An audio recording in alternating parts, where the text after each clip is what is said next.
Votre attention s'il vous plaît. Cet élément est en ligne là. Contactez-nous pour savoir s'il est aussi disponible en la langue de votre préférence. Veuillez aussi noter qu'il est en audio uniquement, dépourvu de ce fait d'image originaire. À présent, nous vous convions à suivre, depuis évangile-éternel.com, la rubrique Bible mot à mot, ou l'explication prophétique de toute la Bible, livre par livre, chapitre par chapitre, verset par verset, mot à mot. Elle est présentée aujourd'hui par l'homme de Dieu, le pasteur Tidkabeya, ministre de l'Évangile éternel. Vous pouvez retrouver tous les enseignements de l'homme de Dieu, ainsi que ses Bibles mot à mot sur évangile-éternel.com/tidkabeya.html. Les enseignements sont disponibles en texte, en audio, en vidéo et en plusieurs langues. Bonne édification au nom de notre commun Seigneur et Dieu Jésus-Christ. Amen. évangile-éternel.com Enseignement non-stop. Loi eyaki kotalisa bango ke baza bato ya masumu. Ezaki pona ba produire les bonnes œuvres te. C'est ça elobelia bafandi ya mboka Jéricho. Mai eza mabe pe ekombe eza na mboka. Bayebisi Élisée. Le prophète Élisée a représenté l'Éternel, Dieu, où a coupé sa solution dans la situation wana. Nde tozomona Élisée azo sala recours na sani ya sika.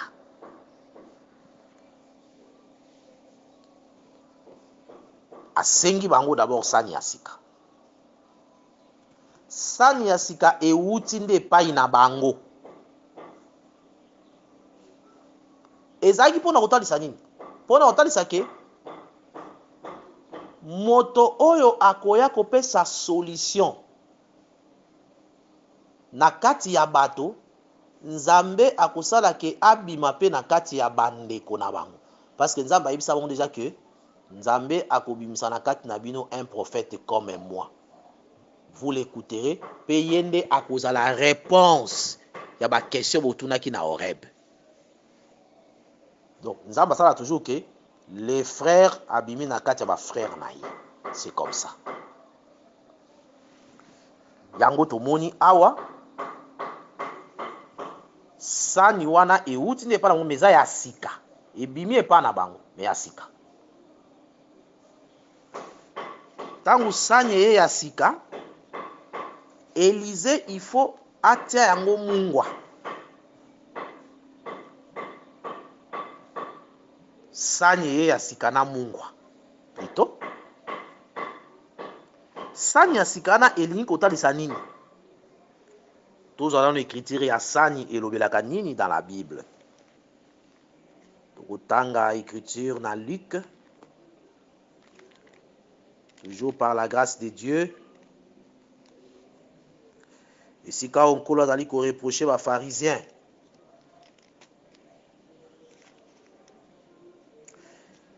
Luc chapitre 11. Tozui à partir du verset 37 tina verset 41. Natangi na kombo na Yesu. Pendant que Jésus parlait, un pharisien le pria de dîner chez lui.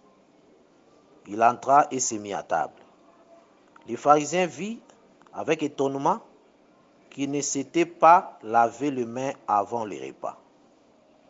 Le Seigneur lui dit, vous pharisiens, vous nettoyez les dehors de la coupe et du plat. Plat de sani, coupe eza keni. Et bo sokola libanda ya coupe pe ya sani. Et votre intérieur est plein de rapines et de méchanceté. Or, mais abi, bozali kosokola libanda ya coupe pe libanda ya sani.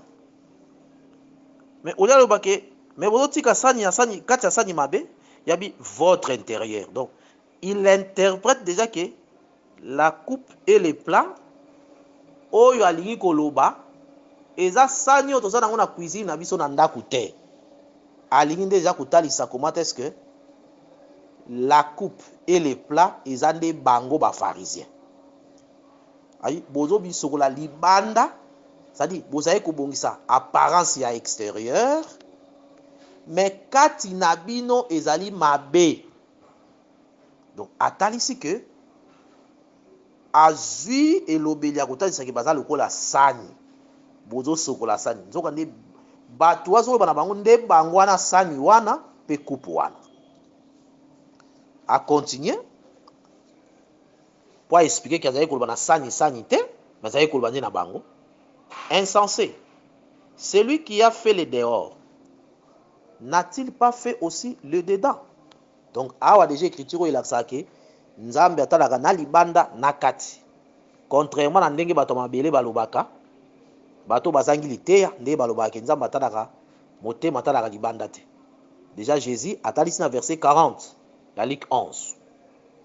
Donnez plutôt à nos mondes ce qui est dedans, et voici toutes choses seront pires pour vous. Voilà. Donc, tu kendeka pour tout ça comment? Plat ezali les corps. Donc, tango bazotalisa plat neuf, elikoba nzoto o ezali ya sika. Nzoto ya sika en d'autres termes elikoloba nzoto ezali esantu.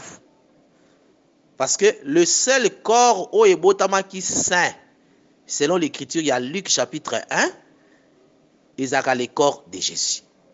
Ange Gabriel a dit Marie, le saint enfant qui naîtra de toi sera appelé fils de Dieu. Donc, le seul enfant qui est né saint. En d'autres termes, plat oyo ezali yasika. Oyo basali late.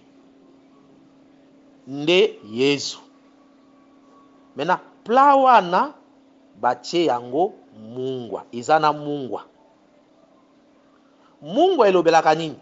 Mungwa elobelaka sur les signes d'alliance.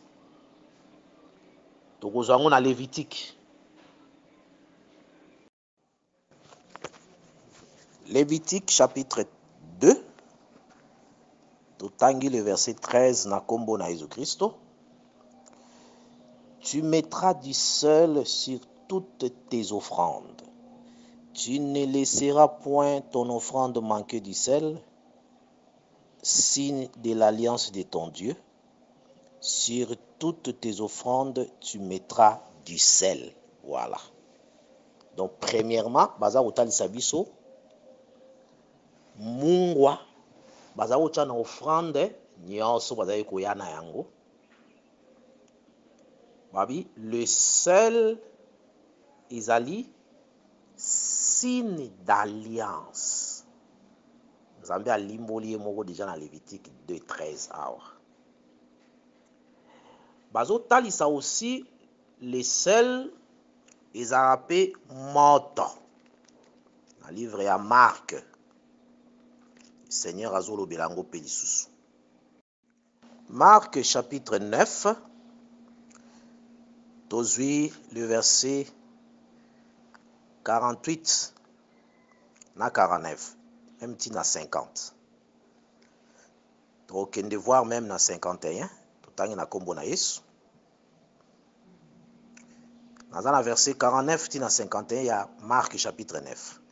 Car tout homme sera salé de feu. Le sel est une bonne chose.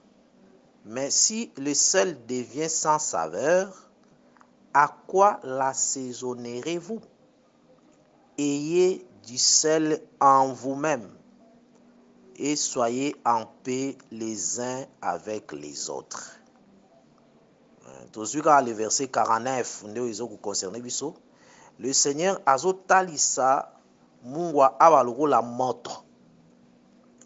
Tout homme sera salé de feu. Donc, azozwa mungwa azotalisa ngo lokola moto. Pona kotalisa nini? Pona kotalisa que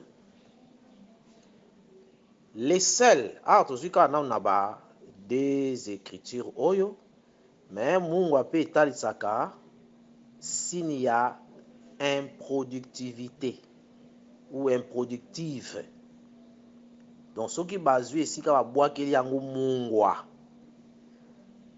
mungwa ebebisaka mpe mabele mpona kolona.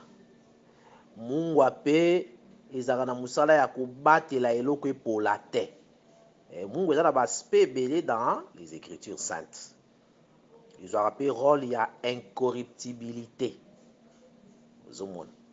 Mais na kati ya eloko oyo ezali improductif, tozwa yango par rapport ya mwasi ya Lot. Tango oyo babimi, mwasi ya Lot atali nsima akoma libanga ya mungwa, atikali bongo. Donc le Seigneur ateyaka scène wana ya mwasi ya Lot, aramena yango lelo na temps ya fils de l'homme. Ce qui arriva du temps de Lot arrivera de même au temps du fils de l'homme. Vous voyez? Donc pour nous ça que le temps ya Lot ezalaki ko annoncer temps ya fils de l'homme. Or les Lot ozalaka temps ya fils de l'homme. Selon l'écriture ya Jean, bazotalisa Jésus aza fils de l'homme parce que aye comme juge. Nzambe apesi makoki ya ko juger. Il est fils de l'homme. Tozokende penza kuna musika te parce que toza na contexte na biso ya sujet na biso toza nango. Tozwika Mungu mpona kotalisa baspect wana. Donc la femme de l'autre atalisaka la chair ici, la chair que nous portons. Parce que moi ça dans la chair ya mobali. Donc tant bazo bima moi c'est azo tikala libanga Mungu etalisaka comment l'esprit a kokende le corps, l'homme intérieur nde akokende enlèvement et puis la chair nde kotikala kasima. Chair etikali parce que yango nde etikali incorruptible et etikali improductif. Le corps que nous avons ici. Donc sorti à Lot, ils ont signe enlèvement. Parce que le Seigneur a tiré en bon atteint un fils de l'homme. Quand le Seigneur nous donnera le temps, nous expliquer yango comment Bazali ko talisa yango très bien avec d'autres témoignages où il y a appuyer lisusu elo otolobi par la grâce de Dieu. Donc tozomona awa mungwa batalisa on a Lévitique 2:13 comme étant les signes d'alliance. Nesika otozo simba d'abord par rapport à l'ikanissi na biso. Il y a 2 Rois chapitre 2 à partir du verset 19 tina verset 21. Donc tozomona bazotalisa biso que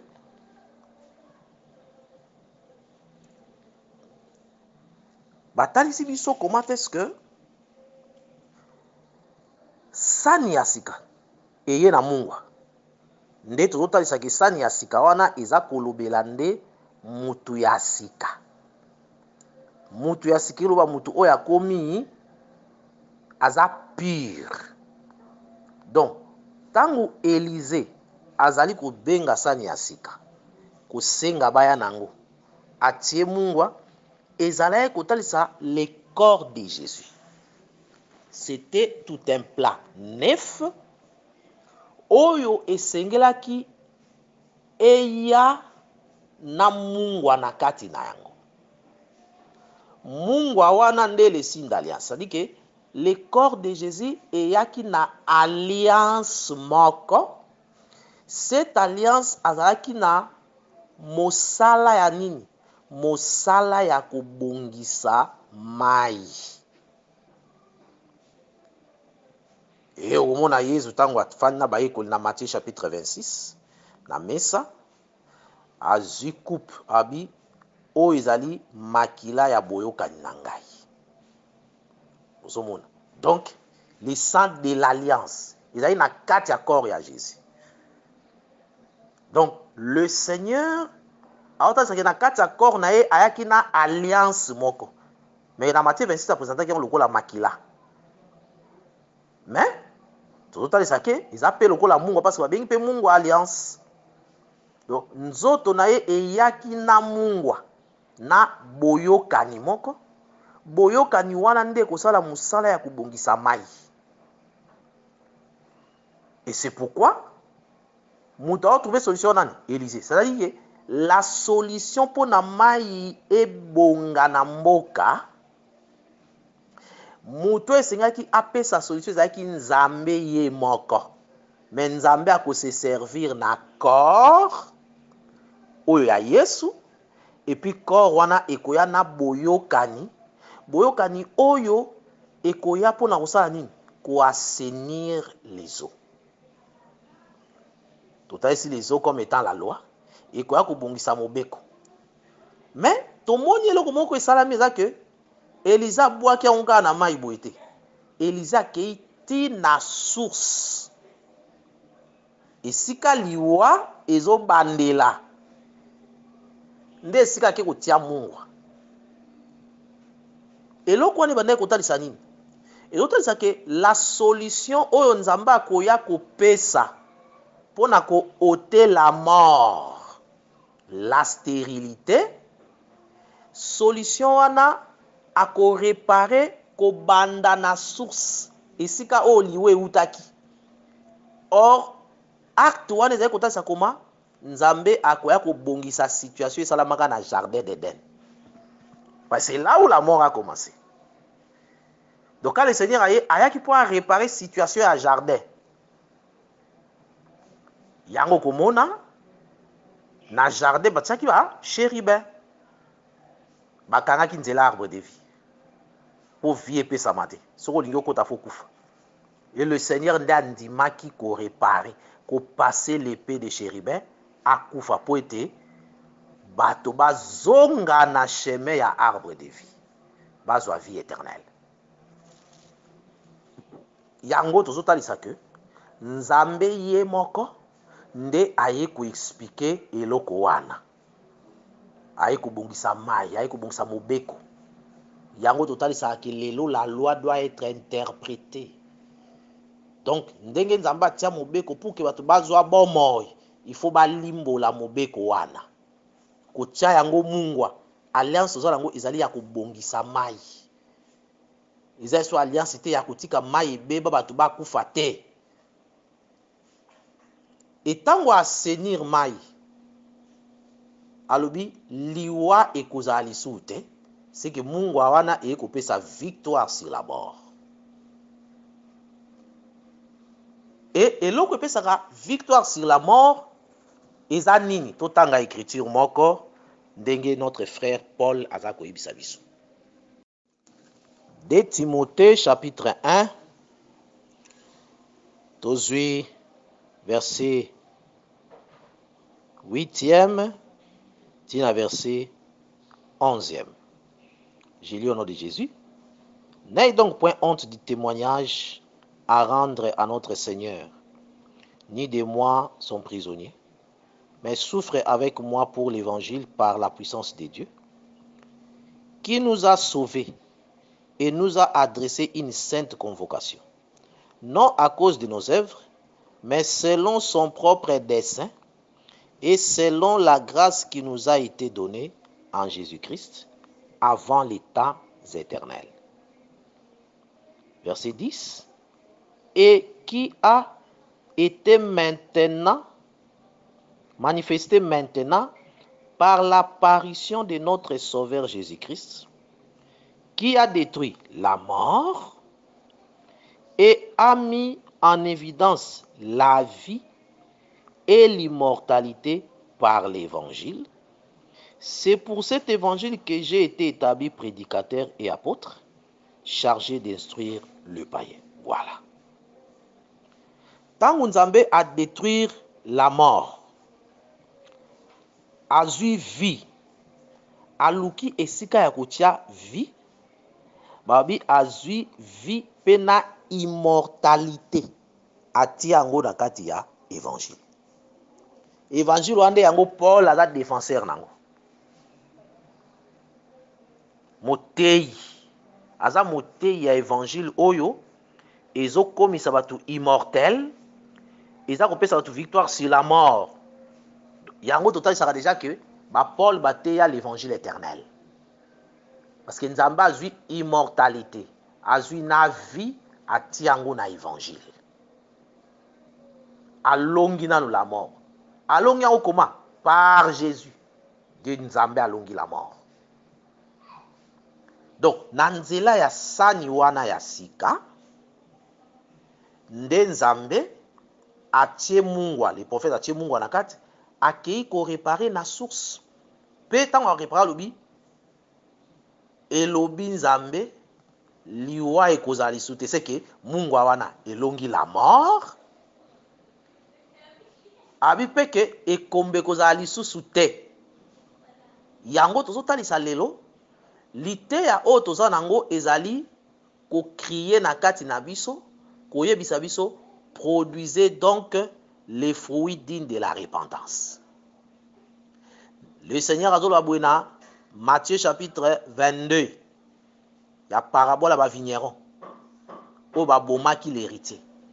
Le Seigneur lui atuni ba pharisien mais tango ba nyokoli héritier na bomi le maître ya vigne akosala bi akozwa vigne akopesa ngo epai ya bato misusu bapesa ye fruit na temps ya récolte. Voilà. Donc la vigne baye kotalisa ngo comme étant les royaumes. Le Seigneur a interprété ngo les royaumes vous sera enlevé et sera donné à une autre nation qui en rendra le fruit. Voilà. Donc nde yango tina o Nzambe aye kolongola liteya na Israël. Donc ce aujourd'hui à partir ya verset 33 ya Matthieu 21 verset 33 tina verset 46 bakolongola royaume na Israël. Cette vigne là baopesa ngo une autre nation. Une autre nation, c'est ça l'église aujourd'hui. Pe akopesa ye fruit na temps ya récolte. Donc Nzambe akoya kozwa fruit, la vie de la parole. Parce que yaba si babongisi mai, Elisa bi lokwa na bongisi mai oyo uta na source nango et puis alobi que liwa pe na stérité elongwe. C'est ça le vrai sens ya musala ou notre Seigneur Jésus avec kosala sur la terre. Donc pour na kotalisa que na o itali liteya tozali koyoka esenge na biso tozwa liloba oyo à cœur et to manifester la vie de la parole de Dieu. C'est ça le souci du Seigneur. Tant qu'on appelle cet évangile, c'est que to manifester vie na yango. Voilà un peu par la grâce de Dieu. Autres qui n'ont pas koloba, ce qui concerne cette marche. Il y a Élie, il y a Élisée plutôt, Ndenga Tamboli, et tous allez toujours kosenga na bino. Ceux qui ba besoin ezali, bo komeli biso na site na biso, evangileeternel.com. Ndesika oyo tozali, mateya na biso nyonso ezali wana. Et puis, topo koti na evangileeternel.com /titkabeya.html. Ndio komona ba mateya na biso nyonso ezali. Ba numéro téléphonique ezali 081 149 47 45 47 47 039 48 12 18. Soki uzali banda ya mboka otie plus 243 et tozali kotatola lisusu kombo ya Jésus Christ adala loué. Je crois que tozali kokoba la marche na biso ya des rois par la grâce de Dieu na prochaine séance na biso que le Seigneur azala loué. Merci. Merci d'avoir suivi ce message et que Jésus-Christ vous bénisse. Si vous avez une question à l'intention de l'homme de Dieu, si vous voulez que l'homme de Dieu prie pour vous, si vous voulez vous confier à l'homme de Dieu, ou si vous voulez tout simplement bénir l'homme de Dieu, contactez-le directement si ses coordonnées sont disponibles depuis sa page.